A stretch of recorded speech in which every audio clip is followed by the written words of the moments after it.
My name is Cassandra, and at 35 years old, I clawed my way to building an $8 million tech empire from utter nothingness.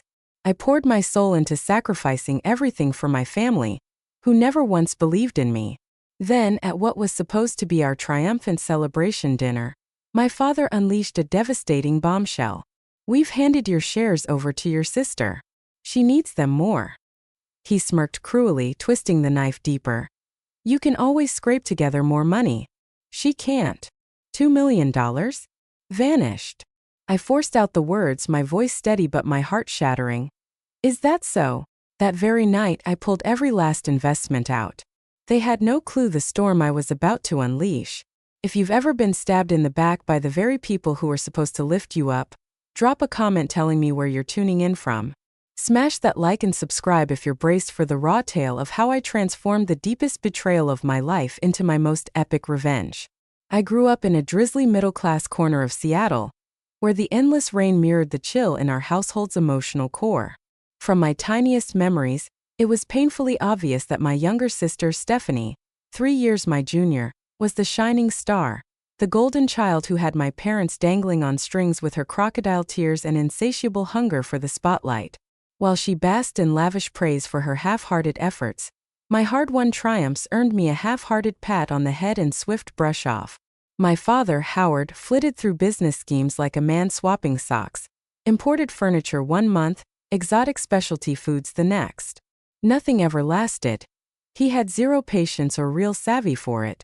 Every flop dragged us deeper into money woes, fueling his endless gripes about a world stacked against him. My mother, Janet, existed in a whirlwind of financial paranoia, clipping coupons and scrounging bargains. Yet she'd spoil Stephanie rotten without a second thought. "Stephanie needs these dance lessons to build her confidence," she'd declare, dropping $200 on fancy shoes for her. Me? I scraped by in threadbare hand-me-downs, hustling babysitting gigs just to afford my own school supplies. By high school, I'd forged a no-nonsense survival mindset amid the chaos. While Stephanie fluttered through cheerleading and chasing the hotshot jocks, I dove into crafting jewelry by hand and hawking it to classmates and teachers. I'd haul a rickety table to weekend craft fairs, scraping together $3,000 by graduation day. Heart pounding with pride, I thrust my savings statement under my parents' noses. My father barely glanced up. "Cute little hobby kid, but time to chase a real job." College became my desperate lifeline. I snagged a partial scholarship for computer science at the University of Washington, slinging part-time hours in the campus IT lab to bridge the gaps. Those 4 years were a brutal grind, but they ignited something fierce inside me. I uncovered a knack for spotting flaws in systems and weaving sleek fixes. Professors raved, but back home? My wins stayed buried under the rug. Computer science? My mother scoffed when I announced my major. Why not law, something steady? Look at your cousin Maria killing it at her firm. Meanwhile, Stephanie bailed on community college after one measly semester, whining it wasn't her vibe. And my parents rushed to her side, cursing the professors for ignoring her special learning style. They shelled out for pricey certificate courses she never finished. Fresh out of school, I snagged a gig at a floundering tech outfit called Date Inc. The paycheck was laughable, but the lessons? Pure gold. I witnessed the bosses botch product launches and market plays in ways that screamed disaster. In one nail-biting boardroom clash, it hit me like lightning. There was a gaping void for user-friendly data integration software that small to medium businesses could actually swallow the cost of. That same night, my mind raced as I sketched the raw blueprint for what would explode into SyncFlow, my life's blood and thunder. Buzzing with fire, I spilled the vision to my family over Sunday dinner. Another tech gimmick, my father dismissed with a wave like swatting a fly. Those Silicon Valley clowns are everywhere. A dime a dozen and most crash and burn. Sounds way too tangled. My mother chimed in, doubt dripping. Who'd even bother with that? Stephanie let out an exaggerated yawn. Yawn fest. Oh, speaking of, I'm eyeing a lifestyle blog. Spot me $500 for a camera. Their cold shoulders sliced deep, but the fire in my gut only roared hotter. I stuck it out at Date Inc. for another year, burning the midnight oil on my business plan and prototype. I survived on instant noodles and black coffee, hoarding every cent for the terrifying plunge ahead. Coworkers eyed me like I'd lost it when I skipped happy hours, but that burning vision pulled me through the bone-deep fatigue. Meanwhile, Stephanie careened from one disastrous romance to the next, each breakup a theatrical meltdown with my parents swooping in as cleanup crew. They footed her rent when bills piled up, cleared her maxed-out credit cards, and threw a lavish bash when she got engaged to some guy after a whirlwind 3 months, squandering cash we didn't have. 6 months later, when it all blew up in flames, they covered the wreckage too.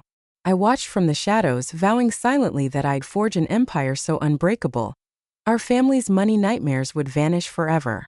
Deep down, despite the ache, I loved them fiercely and yearned to hand them the rock-solid future my dad's flops had stolen. Little did I know the very triumph I'd bleed for, to save them, would be the prize they'd claw right out of my grasp. Quitting dating felt like leaping into an abyss, heart slamming against my ribs. I'd scraped together $30,000, just enough buffer for 6 months if I pinched pennies till they screamed. The moment I slid my resignation across the desk, my boss's eyes mixed worry and awe. "You're really jumping, aren't you?" he said, voice low. "Hey, if it flops, there's a spot waiting." I nodded thanks, but failure? That word didn't exist in my dictionary anymore. My cramped apartment morphed into Battle HQ. I gutted the spare room, slapped up a whiteboard wall scarred with ideas, and plunked down a bargain bin desk. For the first 3 months, I chained myself to 16 to 18-hour days, honing the business plan and hammering out a working SyncFlow prototype. My social circle? Ghosted. Friends quit calling after too many no-shows. Dating? A faded dream. My universe shrank to flickering screens, frantic market dives, and coffee that could strip paint. Hunting investors? That was my first gut-wrenching wall. I pitched to 27 VC sharks. 27 brutal numbers. Most ghosted me entirely, no meeting, no mercy. The few who bothered clock-watched more than listened. Too niche a market, one sneered. No track record? Way too dicey, another barked. Get some users first, then talk, a third snapped. Every slap burned like acid, but it lit a savage fire under me. I sharpened my pitch to a razor's edge, bulletproofed the prototype, and charged on. By month 4, my stash was evaporating fast. I grabbed freelance code gigs to fend off the dark, crashing for just 4 hours before diving back in. Then salvation struck at a tech mixer I'd nearly skipped in my haze of exhaustion. Enter Diane, an angel investor who'd bootstrapped and flipped 2 software winners. She grilled me with sharp, probing questions, nailing the market ache on the head. "I've bled from this exact wound myself," she confessed. "Nail what you're promising and you've struck gold." 2 weeks of grueling, high-stakes huddles later, she dropped $150,000 for 10% of SyncFlow. Not the mega millions of fairytale startups, but it was oxygen, proof that my madness had a believer. When I breathlessly shared the win with my family, my father just shrugged it off. Tech VCs toss cash like confetti these days. Don't pop the champagne yet. My mother fretted. Don't they prey on dreamers? Scrutinize every word. Stephanie rolled her eyes sky high. Lucky you getting handouts. The barbs stung like salt in wounds, but I'd armored up by then. Diane's cash let me snag a tiny office and onboard my first 2 warriors. Marcus, the coding genius from Dating Days, and Alicia, a B2B marketing whiz. They slashed their pay to bet on me, hooked on the dream. Year 1. Pure hellfire. Tech glitches demanded all-nighters and total code overhauls. Weeks blurred into desk crashes instead of homeward treks. My body rebelled. 15 pounds melted away, sleep fled, and Seattle's bugs claimed me one after another. But inch by agonizing inch, SyncFlow rose from the ashes. 9 months in, our first big fish bit. A regional healthcare giant drowning in data woes. Their IT head gambled on us after arrivals quote hit the stratosphere. We crushed the rollout on time under cost. Their rave review? Our secret weapon. Buzz ignited. 3 more clients locked in weeks later. Cash flowed at last. We swelled to 5 souls, the office buzzing with chaotic energy. Even as momentum built, I starved myself of luxuries, funneling every dime back in. Employees got fair cuts. I scraped by on basics. My closet, faded jeans and logo tees. My ancient car groaned ominously but chugged on. My family's crises, though? A bottomless pit. When their furnace croaked mid-blizzard, I wired $4,000 for a new one, no questions. When Stephanie's second marriage imploded after 18 months, stranding her with 2 tots and 0 cash, I bankrolled her rent for half a year and her medical assistant reboot. Gratitude? A whisper at best. Dad sniped that tech bucks ain't legit. Or I was riding a hot streak. Mom took the aid, then nitpicked my hair, my single dom. Stephanie grabbed it all, then wheedled for extras like my wallet was infinite. Yet I pushed through the hurt, whispering to myself, once SyncFlow hits unbreakable heights, they'll see me. They'll swell with pride.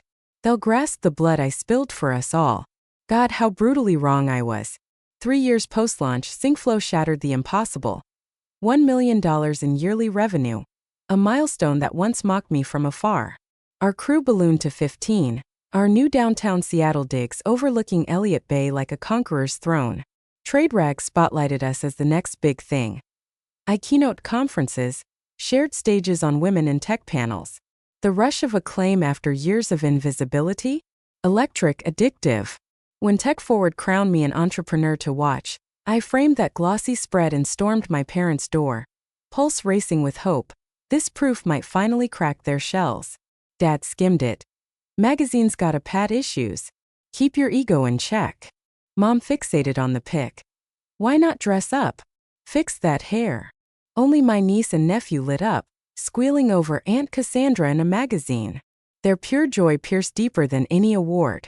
Still, I kept bridging the chasm, tailoring wins to their tastes.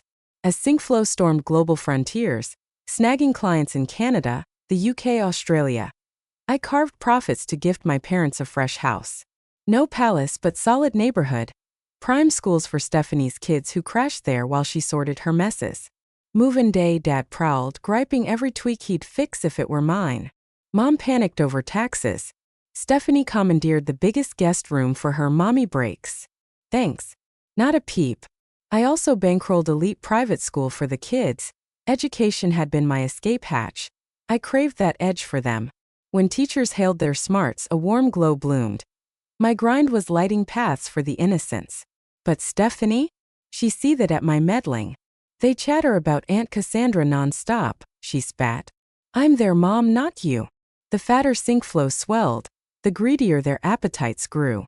Parents jetted on plush cruises, phoning from exotic docks for bailout cash when budgets burst. Stephanie upsized her pad, assuming I'd bridged the rent hike.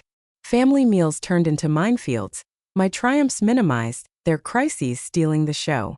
By year 5, SyncFlow's worth soared to $8 million. 40-strong team, outposts in 3 cities, blue-chip clients even Dad knew.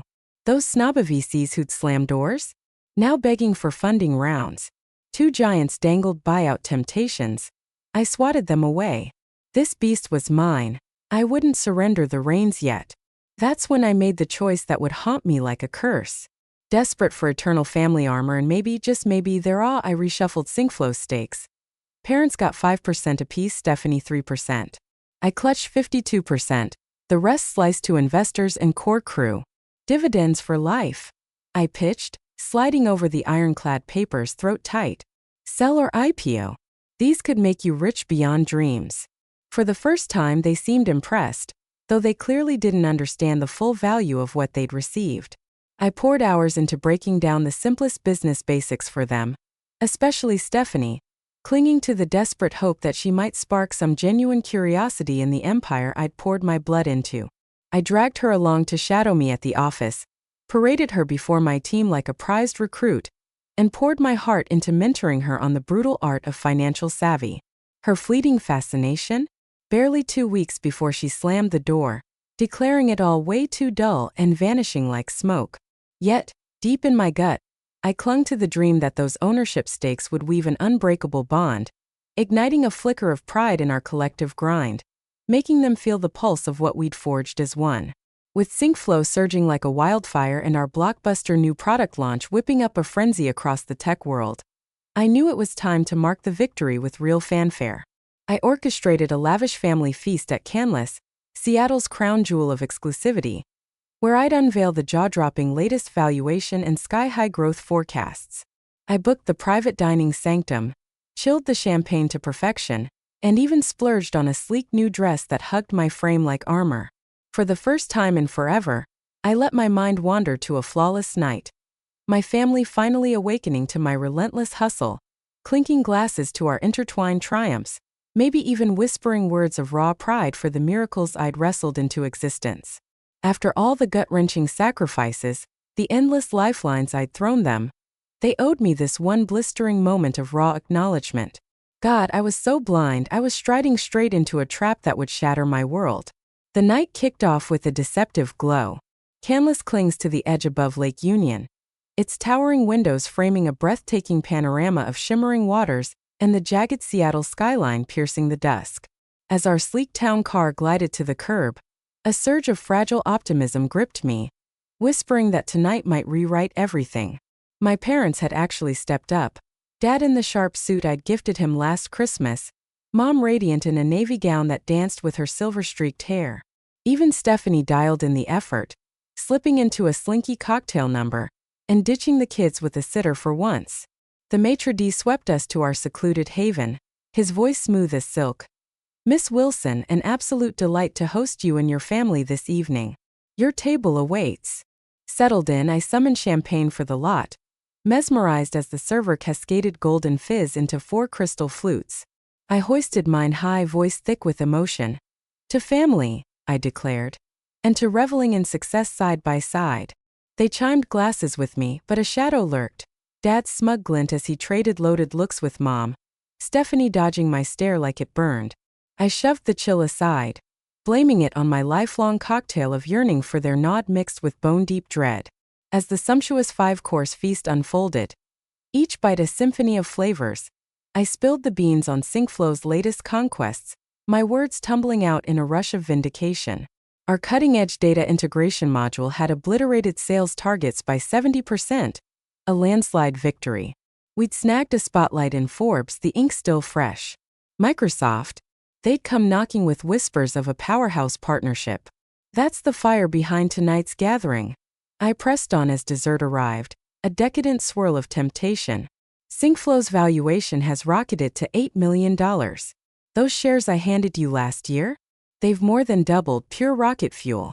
We're barreling toward $12 million by next quarter. I froze, breath held the air electric.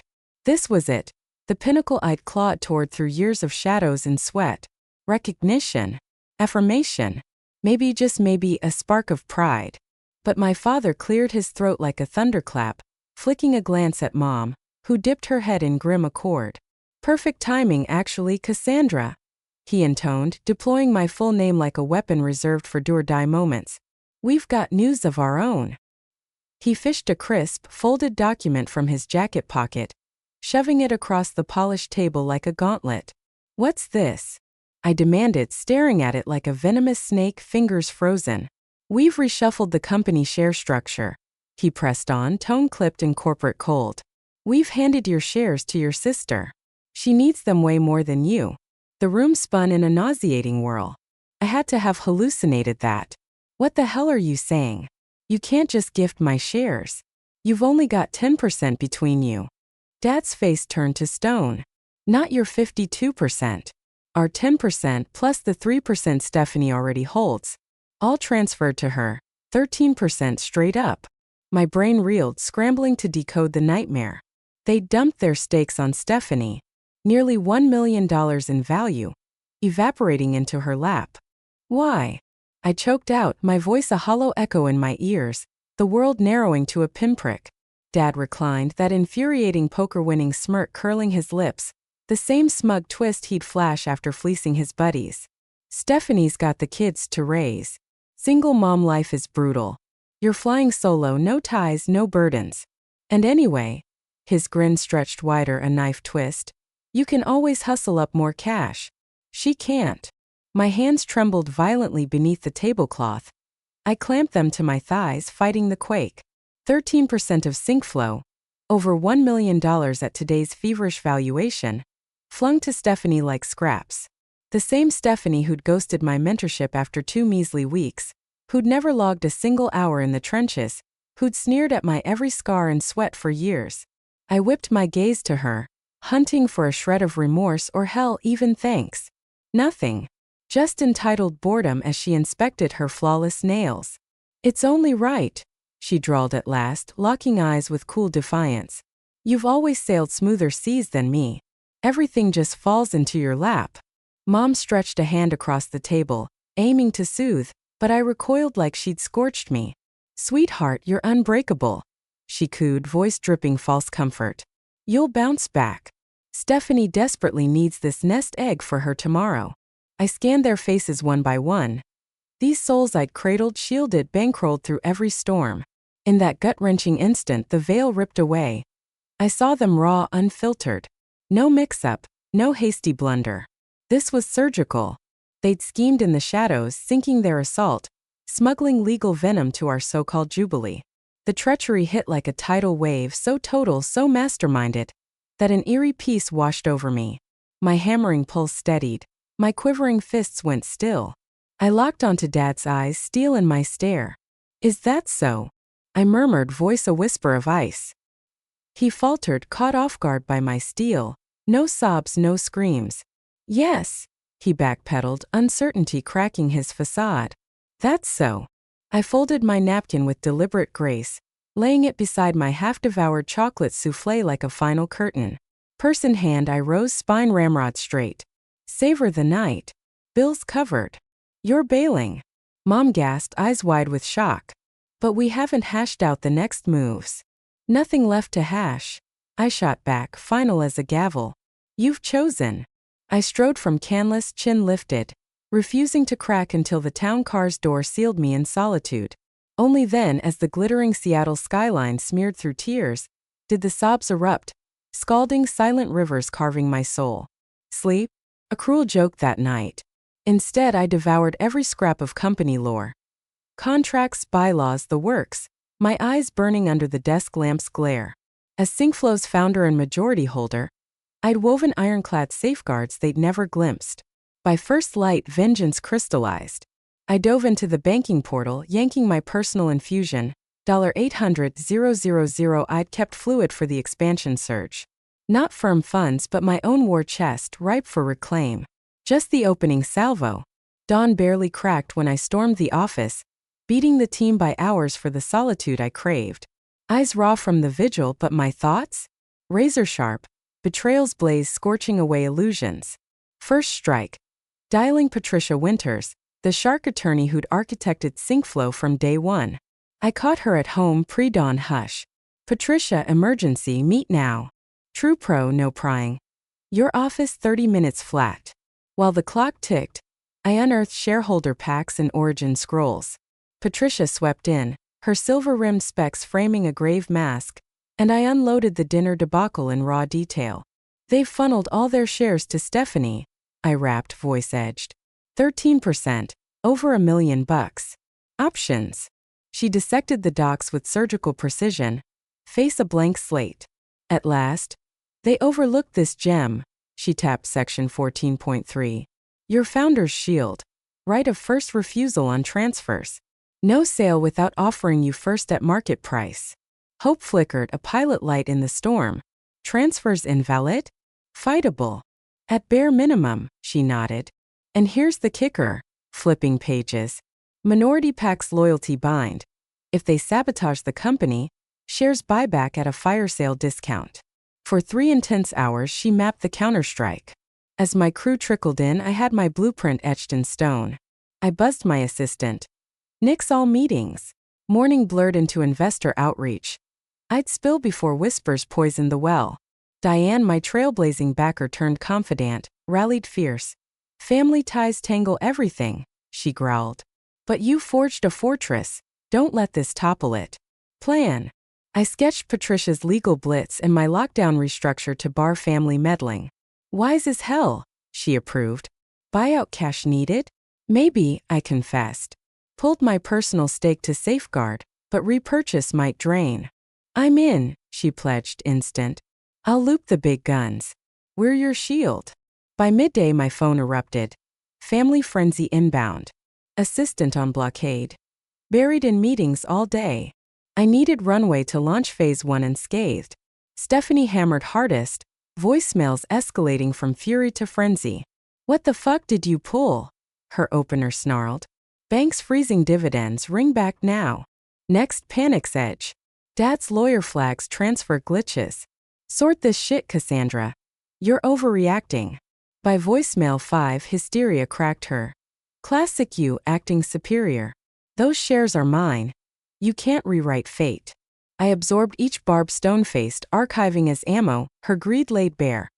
Instant dividend grabs, zero care for Syncflow's heartbeat or horizon. Parents played cooler but the venom seeped. Cassandra, this tantrum's a letdown. Dad's voicemail droned, laced with reproach. Family lifts family. Your sisters owed this shot. You've hogged the easy road. Mom's tack? Honey trap. Darling, we're fretting over you. This outburst's toxic. Swing by for dinner. Let's hash like grown-ups. I pocketed those two, dissecting the playbook. Shame, guilt-tripping, faux worry, the chains they'd forged around me since childhood. Late afternoon, Patricia stormed back with dirt that twisted the knife deeper. Audit trails compromised, she revealed, thrusting system logs. Unauthorized dives into financials, valuations, bids, forecasts. Via your dad's login. But timestamps scream cruise dates with Mom. Stephanie, I hissed, pieces slamming. She jacked his creds. Spot on, Patricia confirmed. And intel from my dig. She's huddled with Gregory Warner. The name slammed like a gut punch.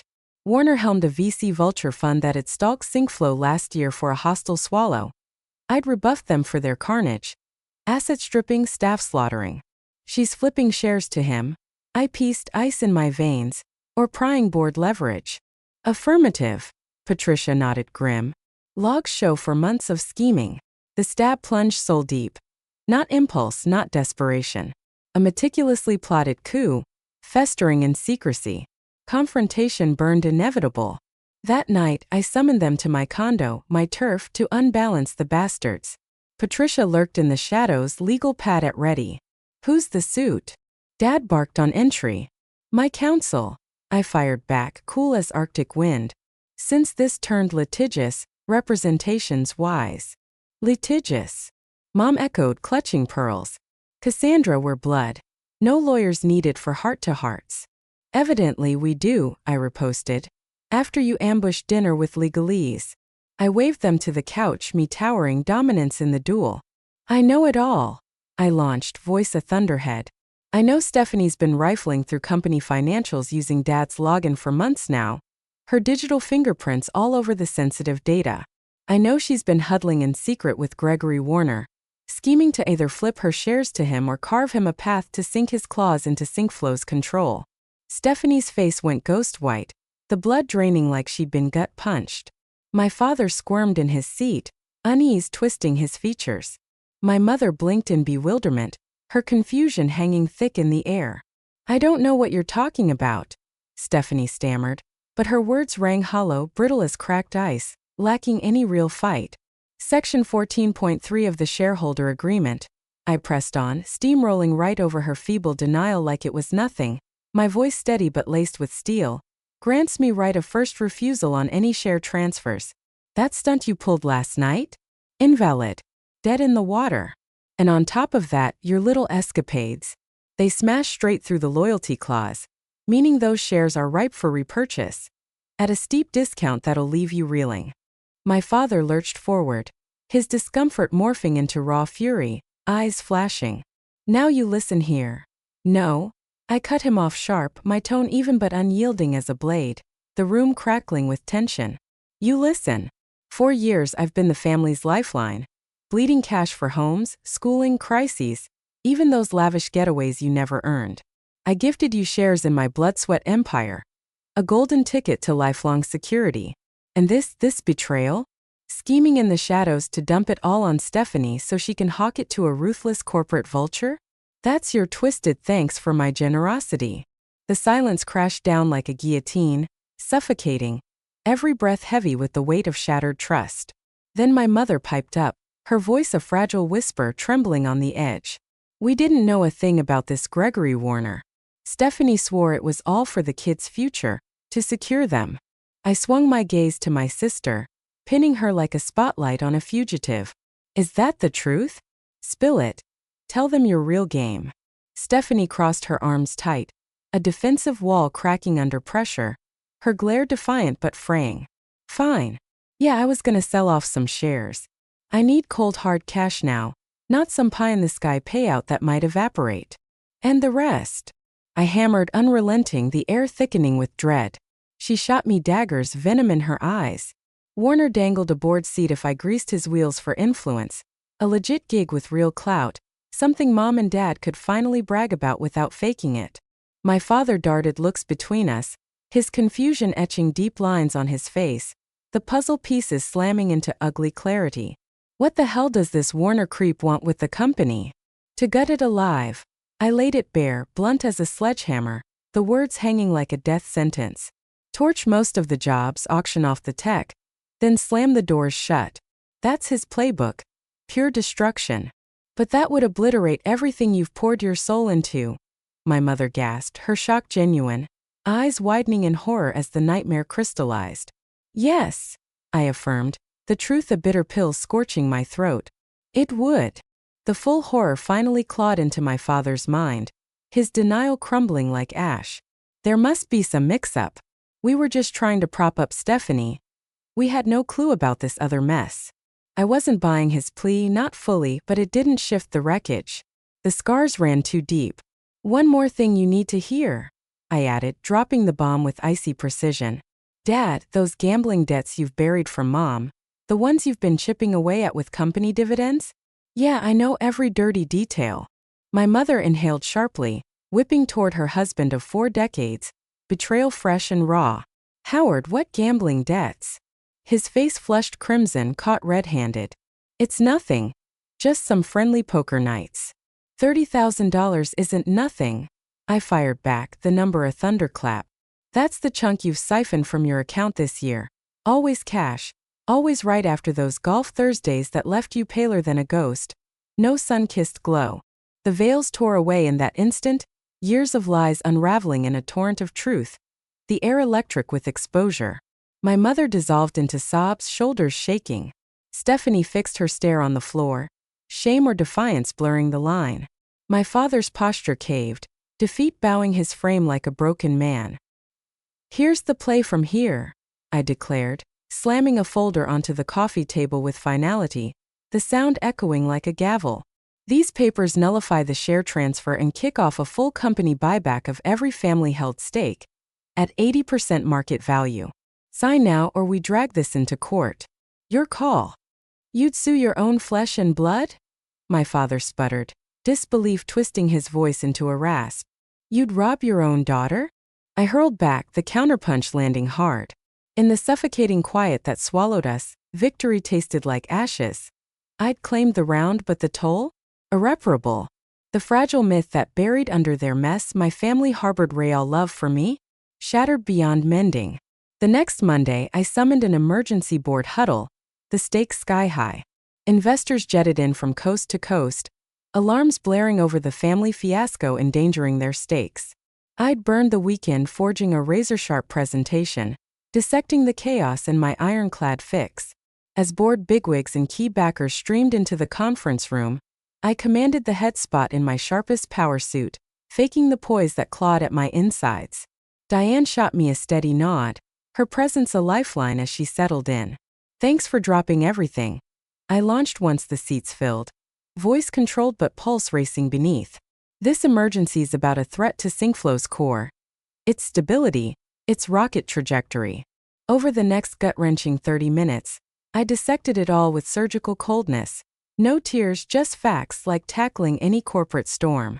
The botched share flip, Stephanie's clandestine Warner powwows, her cyber raids on confidential intel, my parents' complicit dive into the plot. Given this sabotage, I rapped, the room taut as a wire, I'm pushing a full ownership overhaul to shield us from more hostile grabs. I sketched the blueprint. Claw back all family shares, slice some to star employees via an equity boost program, stash the rest in a war chest for smart plays ahead. Plus, I drove on, I've whipped up bylaw tweaks to fortify against attacks. Patricia's passing those out for scrutiny. The hush stretched, electric. Then Martin Chan, an OG investor, broke it, his tone grave as a tomb. I've watched Family Feud's torch empires just like this, he rumbled. Your strategy's bulletproof, Cassandra. I'm all in. One by one, the chorus swelled, board and investors aligning in a wave of nods. The vote? Unanimous, a thunderous seal on my survival. As the crowd thinned, Diane lingered, her eyes searching mine. You holding up? She murmured, soft but probing. Really? For the first time since the knife twisted, my CEO armor cracked just a hair. No, I confessed, the word a raw exhale. But I will. She gripped my shoulder, firm and warm. This is the gut punch call that safeguards your legacy. The toughest ones always are. With the green light blazing, I hit the accelerator on the overhaul. Patricia torpedoed the legal filings to void Stephanie's grab and fired up the buyback machinery. Finance geared up the payout war chest. That afternoon, Stephanie's call exploded in, panic raw and unfiltered. Warner's losing his shit. She blurted, no hello, just desperation. Says the shares are junk now, threatening to bury me in lawsuits for stringing him along. Sounds like your mess to mop, I replied, voice flat as steel, no give. You gotta bail me out, this is on you, she pleaded, hysteria edging in. My fault you tried peddling shares that weren't yours to hawk? My fault you teamed with a raider to sabotage the empire I birthed from nothing? Wild take. What the hell do I do now? Her voice splintered, fear cracking through. For a split second, that old sisterly urge flickered, protect, fix. Then Canlis flashed back. Her smug sneer, her greedy grasp, her readiness to raise my world for flash and a fancy chair. You're a grown woman, Stephanie. Sort your shit. Click. Back to battle, saving SyncFlow was my North Star. The buyback sealed in under 10 days, a whirlwind of finality. Family pocketed just over $800,000 combined. A hefty haul, but shaved by the loyalty breach penalty. I locked it tight. Escrow vaults with ironclad trusts carved out for my niece and nephew's schooling. Stephanie? Barred from touching a dime of it. Threat crushed, I doubled down on fortifying SyncFlow's armor. Rolled out ironclad security lockdowns on financial secrets. Revamped the board with 2 outsider tech titans for fresh muscle. Launched an employee stake program, handing slices of the pie to my ride-or-die crew. The vibe inside? Electric support. My team veterans from the Ramen and Rage startup days closed ranks around me in the storm. Marcus, my inaugural hire turned CTO, threw a raw team feast where stories poured out. Why SyncFlow's fire burned in them. We're beyond co-workers, he confided as the night faded, his eyes fierce. We're family, the real deal, the ones who actually have your back. His truth hit like a bomb, underscoring the chasm. Blood ties that poison versus the chosen kin I'd forged in the trenches. Word of the family implosion leaked to the press, especially after Stephanie's desperate bid for a pity interview in a local biz rag, painting herself the tragic hero. The reporter, sharp as a tack, looped me in for balance. I flooded them with proof, shredding her spin. The piece? Buried deep. Weeks blurred, the chaos ebbing like a receding tide. SyncFlow? Roaring back fiercer. 3 whale clients reeled in, Microsoft deal inked. Valuation surged to $10 million, then blasted past 12. Unbreakable. My family? Reaping the whirlwind. Dad's gambling abyss burst wide, forcing a brutal downsize from the house I'd gifted, illusions stripped bare.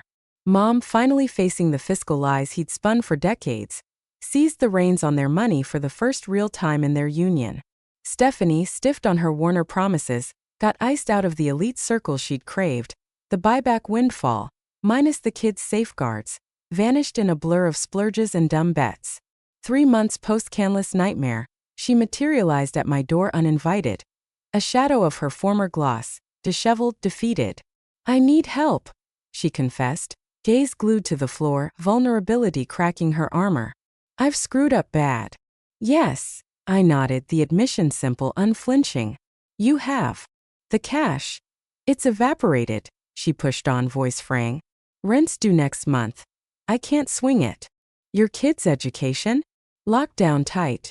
I clarified, boundaries firm as ever. I locked away their slice of the buyout cash into unbreakable trusts, shielding it for the kids' futures like a fortress against the storm. Relief crashed over her face like a wave breaking, her eyes widening with a mix of gratitude and lingering desperation. Thank you. she breathed, voice cracking on the edge of hope. But what about me? I don't know what the hell to do next. I studied my sister then, this woman who shared my blood, my features echoing back at me in her weary eyes, yet who'd never once offered the loyalty or backbone that family should scream with. Our lives had forked into chasms, hers a whirlwind of handouts and heartaches, mine a battlefield of bootstraps and betrayal. I won't just hand you money, I said at last, the words heavy, deliberate, slicing through the tension like a knife. But I can give you something worth more, if you grab it with both hands. What? She asked, exhaustion dragging her tone into a weary rasp, the weight of her messes pressing down. Accountability. Real responsibility. The raw chance to earn your keep instead of it being spoon-fed like always. I laid it out, heart pounding with a mix of pity and resolve. One of our client firms was scouting for a basic admin role. Pay humble but honest, with real ladders to climb for anyone who showed up with grit and stayed the course. I can vouch for you, get you in the door for an interview, I offered, the lifeline dangling taut. After that? It's on you to fight for it. Prove you're more than the easy outs. Stephanie's knee-jerk was pure rejection. I saw it flash in her eyes, that deep-rooted entitlement her whole life had cradled like a poison, but the desperation clawed deeper, winning the war. Fine, she muttered, the concession tasting like defeat. I'll do the damn interview. Whether she'd stick it out or crumble. That shadow hung heavy, a cliffhanger in our fractured saga. I'd thrown her the rope, not cash to squander, but a shot at redemption. The rest? Her gamble. As for Mom and Dad, the rift had carved us into strangers, the bridge burned to embers. They'd lobbed reconciliation grenades. Dinners that felt like traps, birthday cards dripping with forced warmth, but the trust? Shattered into irreparable shards, too jagged to piece back. I kept contact to a whisper, just enough to stay woven into my niece and nephew's world, those innocent threads I refused to sever. The closeness I'd chased like a ghost my whole life?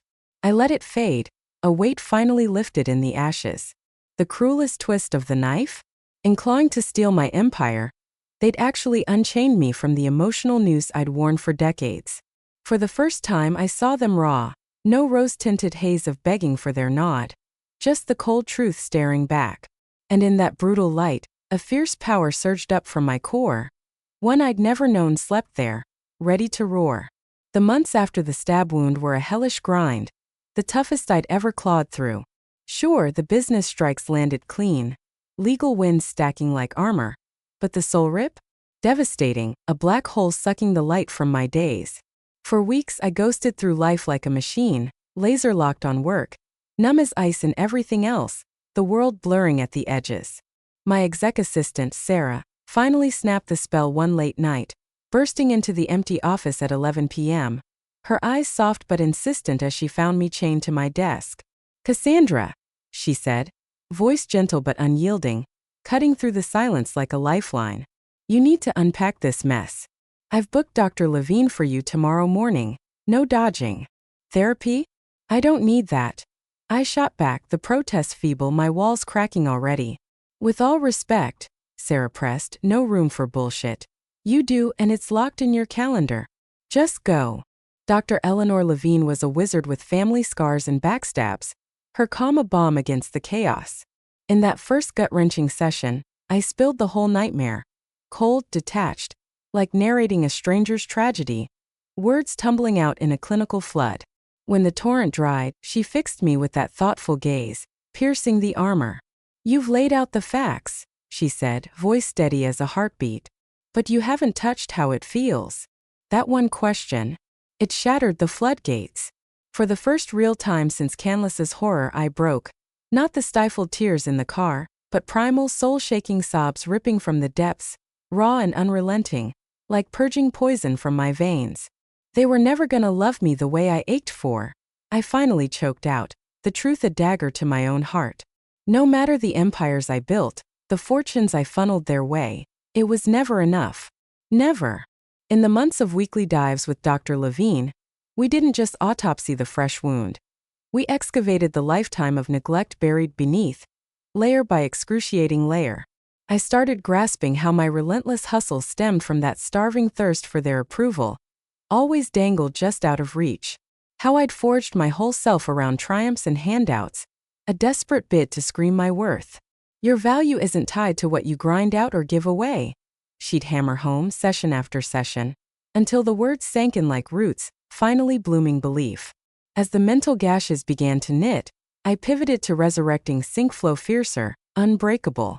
The beast had ridden the tempest like a champ, clients piling on amid the internal quake. I didn't stop at structure tweaks. I overhauled the soul of the place, rolled out ironclad work-life guardrails, claiming my first real weekends in years and shoving my team to follow suit. We birthed a sabbatical lifeline for vets over 3 years in time to breathe, chase dreams, recharge the fire.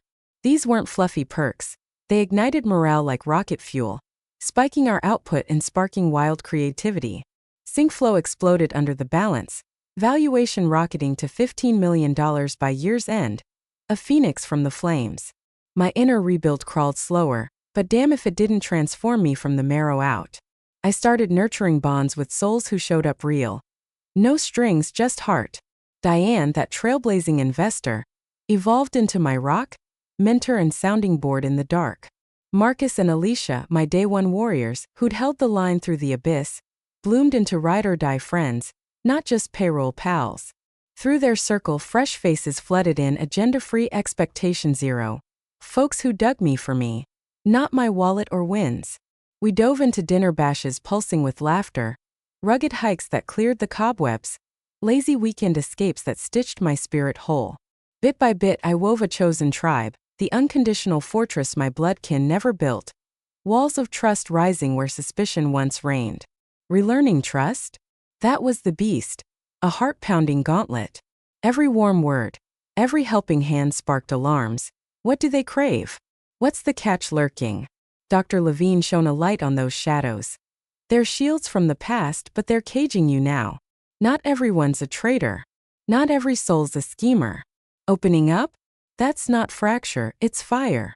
2 years post-betrayal, SyncFlow had ballooned double, claiming 3 floors in our Seattle stronghold, outposts pulsing in Toronto and London. Clients? Fortune 500 titans and Gov heavyweights. Awards gleamed like battle scars in reception. Then out of the blue, Stephanie's email hit like a ghost from the grave. Contacts stayed sparse, just kid logistics via those trusts I bankrolled. Shockingly, she'd clung to that admin gig I'd teed up, over a year strong. Can we meet? Her note begged, stark and simple. Something I gotta say. We picked neutral ground, a hushed cafe splitting our worlds, tension coiling like a spring. She rolled in punctual, swapped flash for subtle business casual, her old swagger muted to ashes. Thanks for showing, she started, voice subdued, the brash edge filed away. I've been in therapy myself. My shrink says amends are key to clawing back. I nodded, stone still, the air thick with unspoken wars waiting for the hammer.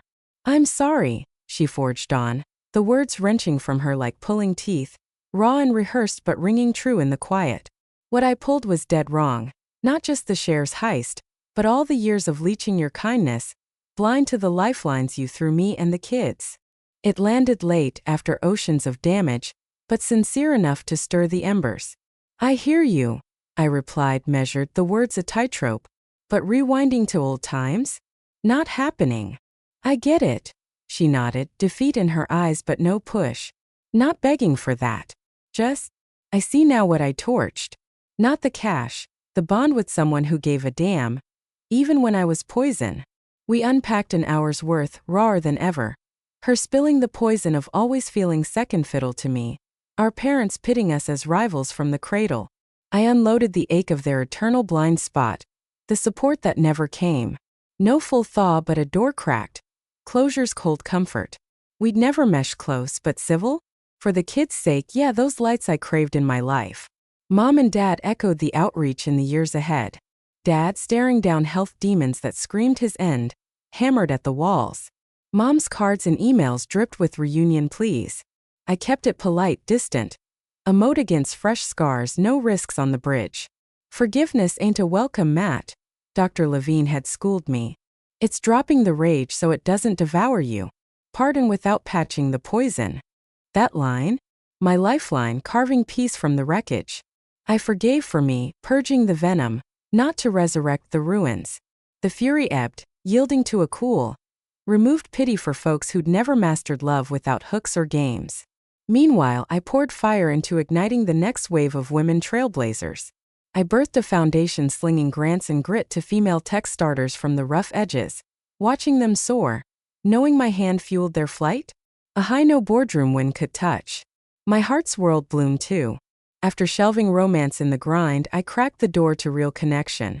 Enter Julian, architect with his own outfit, met at a charity blaze. We simmered slow, rooted in respect and shared fire, not desperation's grip.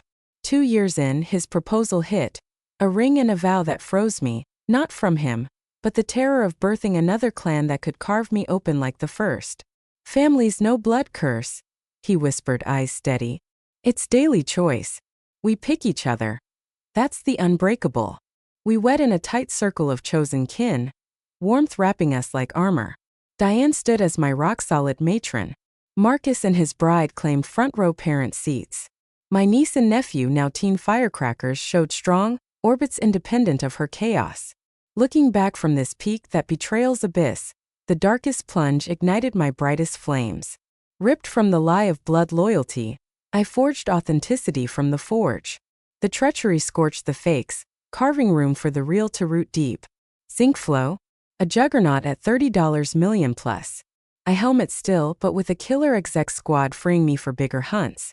My foundation? 27 women-led ventures launched, wings spread wide. Julian and I? A haven humming with the embrace I chased as a kid. The core truth I've etched in stone. Worth ain't their mirror. It's your unshakable knowing. Success? Not begging nods from the blind.